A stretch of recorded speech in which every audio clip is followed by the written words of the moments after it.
Everyone welcome back to my channel let's grow. आज की video होने वाली है एक और हिस्ट्री का ये क्वेश्चन पेपर है EHI 1। देख रहे हो तुम्हारे सामने ही है EHI 1 है ये, और ये एग्ज़ाम है जून 2022 का। तो इसको हम आज थोड़ा सा डिटेल में देखेंगे। ओके, ये एक इलेक्टिव सब्जेक्ट है, ऐच्छिक पाठ्यक्रम इतिहास इलेक्टिव, ठीक है। EHI 1 आधुनिक भारत, टाइमिंग रहेगी 1857 टू 1964। तो इस पेपर को आज हम थोड़ा सा डिटेल में देखेंगे, और डिटेल में इसलिए देखेंगे, और हाँ, तुमने ये वीडियो पूरी देखनी है। पूरी क्यों देखनी है? क्योंकि एक तो क्या होता है कि क्वेश्चंस रिपीट होते हैं, ठीक है। अभी तक तो तुम लोगों को पता चल ही गया होगा जो भी वीडियो देख रहे हैं कि क्वेश्चन रिपीट होते हैं और काफ़ी सारे रिपीट होते हैं, ठीक है। तो आज इस वीडियो को ध्यान से देखना, स्किप नहीं करना, ज़्यादा बड़ी नहीं बनाएंगे। और चलो देखते हैं कौन कौन से क्वेश्चन आ रहे हैं, कौन से यूनिट से आ रहे हैं, और कितने मार्क्स के वो होने वाले हैं, ठीक है। तो सबसे पहले चैनल को सब्सक्राइब कर लेना और लाइक एंड शेयर कर देना, ठीक है। भर भर के लाइक कर देना। चलो करते हैं, स्टार्ट करते हैं। तो आपका एग्ज़ाम होने वाला है, 3 घंटे का टाइम मिलेगा आपको, ठीक है। और अंक, अधिकतम अंक, मैक्सिमम मार्क्स होंगे आपके 100। ये आपका है क्वेश्चन पेपर, 3 घंटे का टाइम है, 100 नंबर का पेपर होने वाला है। तो इसमें देख लेते हैं क्या क्या कंडीशंस बताई हैं कि इस प्रश्न में 3 खंड हैं, मतलब 3 पार्ट्स में डिवाइड है। विद्यार्थियों को खंड 1 में से कोई 2 प्रश्न करने हैं। तो जो पार्ट 1 होगा ना, उसमें से कोई 2 प्रश्न आपने करने हैं और 500 वर्ड्स में लिखना है। देखो, एक चीज़ का ध्यान रखना कि वहाँ पर जब आप एग्ज़ाम सेंटर में जाएंगे ना, तो आपको शीट जो है वो लिमिटेड मिलेगी, मींस 25 या 26 पेजेस की एक शीट मिलेगी। तो पेपर का ध्यान रखना, वर्ड लिमिट का भी ध्यान रखना, और सबसे इम्पोर्टेंट है टाइम का ध्यान रखना। कई बार क्या होता है कि हम लोग एक पहला क्वेश्चन में इतने एक्साइटेड हो जाते हैं क्योंकि वो हमें आ रहा होता है बहुत अच्छे से, तो हम बहुत सारा टाइम उसी में लगा देते हैं, हम भूल ही जाते हैं। तो इन चीज़ों का ध्यान रखना। अच्छा, पार्ट 2 में से कितने करने हैं आपने? ये है पार्ट 2, खंड 2 में से कोई 4 प्रश्न करने हैं आपने, लगभग 250 वर्ड्स में लिखना है आपने। और जो खंड 3 है उसमें शॉर्ट नोट आएंगे, कोई 2 पे लिखना है आपने, 2 शॉर्ट नोट, मीन्स टिप्पणियाँ लिखनी है 100 वर्ड्स में, गॉट इट। और सबके अंक जो है उनके सामने दिए हुए हैं, देख लेना। चलो अब इसको थोड़ा सा स्टार्ट कर लेते हैं। हाँ जी, तो फर्स्ट क्वेश्चन आया हुआ है, नरम दल और गरम दल के बीच के अंतर की विवेचना कीजिए। देखो, नरम दल गरम दल तो तुम जानते हो ना, ये उन दिनों बने थे जब आज़ादी का आंदोलन चल रहा था। कहने का मतलब क्या है कि जब आज़ादी के लिए जब ब्रिटिश हमारे जो देश में आए थे, तो वो तो पूरा प्रोसेस तुम्हें पता ही होगा कि उनको वहाँ से हटाने के लिए क्या क्या आंदोलन हुए देश में, ठीक है। गांधी जी आए और नेहरू, बाल गंगाधर तिलक, इन सब का भी जो रोल था वो सब तुम लोगों को पता है। तो इसी बीच में जब आज़ादी का जो आंदोलन चल रहा था, उन दिनों 2 गुट बन गए थे, नरम दल और गरम दल, ठीक है। तो इनकी अलग अपनी विचारधारा थी और गरम दल वालों की अपनी विचारधारा थी।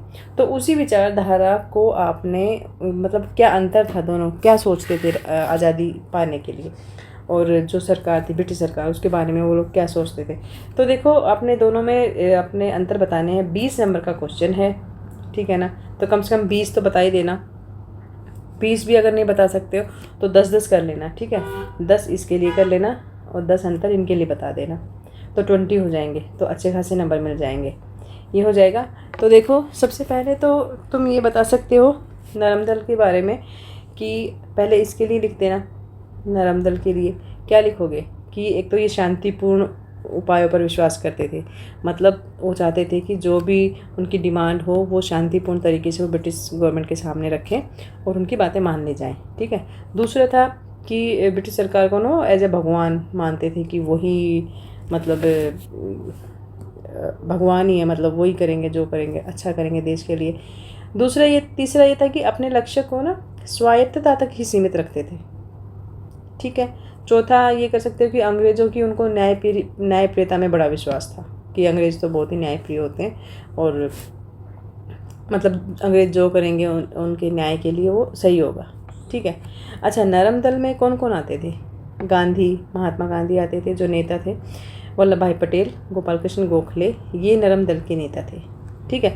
गरम दल में क्या होता है? गरम दल क्या करते थे कि उग्र तरीके में विश्वास करते थे वो। ठीक है। और जो जो सरकार की चाल थी उसको राजनीतिक और भ्रष्टाचारी मानते थे। पूर्ण स्वराज्य की वो लोग बात करते थे और ब्रिटिश गवर्नमेंट को पक्षपाती, स्वार्थी बताते थे। और इसके नेता कौन कौन थे? लाला लाजपत राय हो गए, बाल गंगाधर तिलक, विपिन चंद्र पाल, वो याद है तुम लोगों को? लाल बाल पाल, स्कूल में भी पढ़ा होगा। वही। तो अच्छा, सुभाष चंद्र बोस हो गए, आज़ाद हो गए, भगत सिंह हो गए, ऐसे बहुत सारे हैं। तो आपको ये सब लिखने पड़ेंगे। तो ये थोड़ा सा मैंने आपको थोड़ा सा आइडिया दिया है कि क्या क्या जो अंतर थे इन दोनों के बीच में, तो वो आपको लिखने हैं। ठीक है। अब सेकंड क्वेश्चन पे आ जाते हैं। खिलाफत और असहयोग आंदोलनों की चर्चा कीजिए। खिलाफत आंदोलन क्या था? खिलाफत आंदोलन था कि जब 1914 में जब प्रथम विश्व युद्ध, वर्ल्ड वॉर हुआ था, तो उसके बाद क्या है कि जो टर्की के जो राजा थे ना, वो लोग थे, उनके प्रति जो ब्रिटिश सरकार का जो व्यवहार था, जो बिहेव था, उससे क्या था कि वहाँ के लोग नाराज़ हो गए थे, बहुत नाखुश थे। और जो इंडियन मोहम्मडन्स थे वो भी नाराज़ हो गए थे, नाखुश थे। अच्छा, हुआ क्या था एक्चुअली खिलाफत आंदोलन के बारे में अगर तुम लिखोगे तो, कि ये जो 1914 का जो युद्ध के बाद था, ब्रिटिश सरकार अपने उन वादों से मुकर गई थी कि भाई हम जो टर्की है उसके राजा के किसी भी काम में या निर्णय में कोई हस्तक्षेप नहीं करेंगे, है ना। लेकिन जब ये युद्ध ख़त्म हो गया था तो वो ब्रिटिश गवर्नमेंट अपने मतलब इस प्रॉमिस से मुकर गए थे। इससे क्या हुआ कि मुसलमानों में असंतोष हो गया था, इंडिया में भी। और फिर गांधी जी के नेतृत्व में उन्होंने मई 1920 में अखिल भारतीय खिलाफत कमेटी का गठन किया। ये हो गया। उसके बाद से स्टार्ट होता है खिलाफत आंदोलन। ये हो गया। असहयोग आंदोलन तो तुम लोग जानते ही हो, इसमें तो बताने की ज़रूरत ही नहीं है। तो इन दोनों आंदोलनों का आपने डिटेल में लिखना है। ये भी 20 मार्क्स का क्वेश्चन है, अच्छे खासे मार्क्स इसमें लेने हैं तुमने। फिर आता है भारत की कम्युनिस्ट पार्टी और कांग्रेस समाजवादी दल के निर्माण का विश्लेषण कीजिए। इन दोनों के बीच क्या अंतर था? देखो, समाजवादी जो पार्टी है उसका गठन कब हुआ था? जो कांग्रेस समाजवादी पार्टी थी उसका गठन हुआ था 1948 में। ठीक है। और जो कम्युनिस्ट पार्टी थी उसका हुआ था 1920s के दशक में हुआ था। ठीक है। तो आपको बताना क्या है कि भारत की जो कम्युनिस्ट पार्टी और कांग्रेस समाजवादी दल के निर्माण का विश्लेषण कीजिए। निर्माण मतलब कैसे कैसे ये जो दल हैं ये बने थे, क्या क्या इनमें प्रॉब्लम्स आई थी, कौन कौन इनके नेता थे और कौन कौन इसके जो है वो मतलब कौन कौन लोग इनमें शामिल थे, और इनके बीच के अंतर को भी बताना है। उनकी क्या विचारधारा थी, किस तरह से वो लोग काम करते थे और क्या उन अपने उद्देश्यों को लेकर वो चलते थे। फिर है आपका स्वतंत्रता के बाद की राजनीति में विकसित लोकतांत्रिक विचारों और संस्थाओं की विवेचना करनी है। अच्छा, एक थोड़ा सा मैं और बताना भूल गई। ये वाला जो आपका क्वेश्चन था, ये थर्ड वाला, इसमें अगर आप थोड़ा सा, अगर मैं तुम्हें 2-3 पॉइंट बता देती हूँ क्या क्या लिखना है। ये कम्युनिस्ट पार्टी और कांग्रेस समाजवादी दल, इनमें क्या अंतर अगर आप बताओगे तो एक तो है कि कांग्रेस समाजवादी दल जो है वो लोकतांत्रिक विचारधारा में विश्वास करते थे, बट कम्युनिस्ट जो थे वो सर्वहारा वर्ग के अधिनायकवाद में विश्वास करते थे। ठीक है। दूसरा है ये पूंजीपति और पूंजी का विरोध नहीं करते थे ये लोग, बट कम्युनिस्ट जो है वो पूंजीपतियों का विरोध करते थे। अच्छा, समाजवादी जो कांग्रेस समाजवादी दल था वो राज्य को समाप्त करने के पक्ष में थे, राज्य को। बट इनका उद्देश्य क्या था? इनका उद्देश्य था कि जो राज्य रूपी संस्था को, मतलब अपने उद्देश्यों की पूर्ति के लिए राज्य की जो संस्था थी, राज्य रूपी जो संस्था थी, उसको मतलब बनाए रखना चाहते थे कि वो रहना चाहिए, ये इनका मानना था। ठीक है। तो इसी तरह से आपने लिखने हैं क्वेश्चंस। बाद में आता है ये फोर्थ वाला, देखो सारे 2020 के हैं, ये अच्छे खासे मार्क्स मिल जाएंगे इसमें अगर आप तुम लोग ठीक से लिखोगे तो। और जो भी क्वेश्चन स्टार्ट करोगे ना, सबसे पहले उसका इंट्रोडक्शन ज़रूर लिखना। इंट्रोडक्शन लिखना, फिर बीच में जो भी डिटेल आपने डालनी है वो पॉइंट्स में डालना, और लास्ट में कंक्लूजन ऐसे लिखना। ये पूरा एक पैटर्न तैयार करके रखना इस तरह से। तो क्वेश्चन है, स्वतंत्रता के बाद की राजनीति में विकसित लोकतांत्रिक विचारों और संस्थाओं की विवेचना कीजिए। स्वतंत्रता के बाद मतलब 1947 के बाद जो राजनीति हुई थी, जो राजनीति में विकसित लोकतांत्रिक विचारों में क्या था कि सब लोग एक थे, और मतलब आज़ादी बड़ी मुश्किल से मिली थी हमें। उन विचारों को, उन आज़ादी को वो लोग संभाल के रखना चाहते थे, तो उन्होंने अपनी अपनी संस्थाएं बनाई, कांग्रेस का निर्माण हुआ। तो इस तरह से, और फिर मतलब देश को आगे बढ़ाने के लिए जो राजनीतिक पार्टियाँ थी उन्होंने क्या क्या किया, कौन कौन सी वो संस्थाएँ थी, ठीक है, इन सब के आपने डिटेल में लिखना है। फिर आता है आपका, ये तो बहुत ही ईजी है, ये तो लिख ही सकते हो तुम लोग, इसमें बताने की भी ज़रूरत नहीं है। 12 मार्क्स का है, 250 वर्ड्स में आपने लिखने हैं, ठीक है। और स्वदेशी आंदोलन की विवेचना कीजिए। स्वदेशी आंदोलन तो तुम लोग कर लोगे, बताने की ज़रूरत नहीं। महात्मा गांधी, इन पर भी बताने की ज़रूरत नहीं है, तुम लोग लिख लोगे। उनका आपने सब कुछ बताना है, बर्थ से लेकर इंट्रोडक्शन में उनका बर्थ, उनकी एजुकेशन, कहाँ से थे वो सब लिख के, फिर बाद में डिटेल में उन्होंने क्या क्या किया था, कौन कौन से आंदोलन में उन्होंने पार्टिसिपेट किया था, तो ये सब आपने, उनका जो योगदान था आज़ादी के लिए, वो सब आपने वो भी बताना है। फिर है मॉन्टेग्यू चेम्सफोर्ड सुधारों के महत्व की विवेचना कीजिए। ये तो बहुत ही कॉमन क्वेश्चन है, ये तो आता ही आता है, ठीक है। 12 मार्क्स का है, इसको भी, ये भी ठीक है, मतलब इम्पोर्टेंट क्वेश्चन है, इसको ध्यान रखना। नेक्स्ट है आपका, भारत की स्वतंत्रता के संघर्ष में भारतीय साहित्य का क्या योगदान था। ये इम्पोर्टेंट क्वेश्चन है, और वैसे भी इम्पोर्टेंट है कि तुम लोग ग्रेजुएशन में हो तो कम से कम तुम्हें इस लेवल के क्वेश्चंस आने चाहिए, ठीक है। और जब लिखोगे ना कोई भी क्वेश्चन जैसे लिखोगे तो वो इस तरीके से लिखना कि जब जो पेपर आपका चेक करेगा ना, उनको ये लगे कि तुम ग्रेजुएशन के बच्चे हो, तुम्हें कितने अच्छे से लिखना आता है।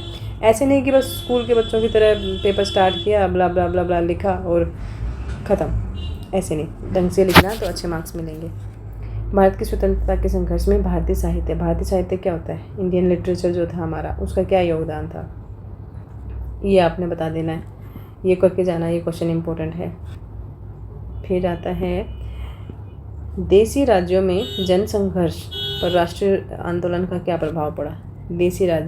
देसी राज्य मतलब जो हमारे छोटे छोटे स्टेट थे ना, उनमें जो जन संघर्ष था, जो पब्लिक जन संघर्ष को बोल सकते हो कि कैसे, एक तो कम्युनिटी वाइज जब कुछ जगहों पर जो संघर्ष होने लगे थे, लड़ाइयाँ झगड़े होने लगे थे, तो उनका राष्ट्रीय आंदोलन पर क्या प्रभाव पड़ा था। प्रभाव ये पड़ा था कि जब जो राज्यों के जो जन संघर्ष थे ना, जो छोटे छोटे स्टेट आपस में लड़ रहे थे, इस वजह से जो राष्ट्रीय आंदोलन था वो कहीं ना कहीं कमज़ोर पड़ता जा रहा था, ठीक है। और फिर उसको किस तरह से उन चीज़ों से निपटारा हुआ, किस तरह से उन चीज़ों को ओवरकम किया गया, तब जाके हमें 1947 में आज़ादी मिली, तो आपको वो सब बताना है इसमें। नेक्स्ट आ जाएगा आपका 1945-46 में जनता में व्याप्त असंतोष के बारे में संक्षेप में लिखिए। इसमें आपको क्या बताना है, जनता में व्याप्त असंतोष 1945-46, तब तक तो आज़ादी भी नहीं मिली थी, उससे पहले का जो ब्रिटिश शासन के अंतर्गत रहते हुए जो जनता को जो तकलीफ़ें थी, जो प्रॉब्लम्स उन्होंने झेलनी पड़ी थी, उन सब के बारे में आपने बताना है। और फिर है, भारतीय धर्मनिरपेक्षता के विकास की विवेचना कीजिए। भारतीय धर्मनिरपेक्षता क्या होता है। धर्मनिरपेक्ष, भारत, हम लोग एक धर्मनिरपेक्ष देश में रहते हैं। धर्मनिरपेक्ष का मतलब होता है जहाँ पर बहुत सारे धर्म होते हैं और एक साथ रहते हैं, ठीक है। यहाँ पर कोई एक पर्टिकुलर धर्म नहीं है, हमारे देश में बहुत सारे धर्म है और सारे धर्मों के लोग रहते हैं, तो वो होता है धर्मनिरपेक्षता के विकास की विवेचना कीजिए। तो मतलब ये हुआ कि हमारे देश में जब आज़ादी मिली थी उसके बाद धर्मनिरपेक्षता का विकास कैसे हुआ था, मतलब कैसे इतने सारे धर्म आ गए थे और वो कैसे कैसे उन्होंने ग्रो किया था, इसके बारे में आपने बताना है। फिर है, लास्ट क्वेश्चन आ जाता है आपका पार्ट 3, ये वाला। इस पर आपको किसी 2 पर टिप्पणियाँ लिखनी है, 100 वर्ड्स का, 6 मार्क्स के हैं ये, 12 मार्क्स का क्वेश्चन हो गया ये भी। तो इसमें से 4 आई हुई हैं, 4 में से आपको जो आपको बहुत अच्छे से आती हो ना, कुंवर सिंह, अनुशीलन और जुगान्तर, ज्योतिबा फूले, और ये तुम्हारा कैबिनेट मिशन। ठीक है, इनमें से जो आपको बहुत अच्छे से आता होगा वो लिख देना है आपने। Got it? 100 मार्क्स, 100 शब्दों में लिखना है आपने, और ये 6 मार्क की एक टिप्पणी है, तो 12 मार्क्स का ये क्वेश्चन हो गया आपका। तो आई होप ठीक है ना, समझ आ गया। तो ये था आपका आज का जून का 2022 का क्वेश्चन पेपर, जो हमने थोड़ा सा डिटेल में स्टडी करने की कोशिश की है। आई होप सबको मदद मिलेगी इससे। वीडियो अच्छी लगी हो तो लाइक, शेयर, सब्सक्राइब कर देना और जुड़े रहना चैनल से। तो और आगे आने वाली जो भी वीडियोस हैं वो भी मैं लिंक दे दूँगी आपको। सॉरी, लिंक नहीं दूँगी, नोटिफिकेशन बेल प्रेस कर देना, अपने आप तुम्हारे पास नोटिफिकेशन आ जाएगा। तो best of luck for the exam, और I hope you all will get good marks in your particular subjects. चलो, thank you and best of luck again. चलो, मिलते हैं नेक्स्ट वीडियो में। Bye and thank you very much जिन्होंने channel को subscribe किया। Huge thank you to them for subscribing my channel, like and comments. जब तुम लोग कमेंट्स करते हो ना, बहुत अच्छा लगता है। जब पूछते हो, जब बताते हो कि हमें अच्छे मार्क्स मिले, और कुछ भी जब भी क्वेश्चन करते हो तो अच्छा लगता है। तो keep it and see you soon. Bye, thank you very much.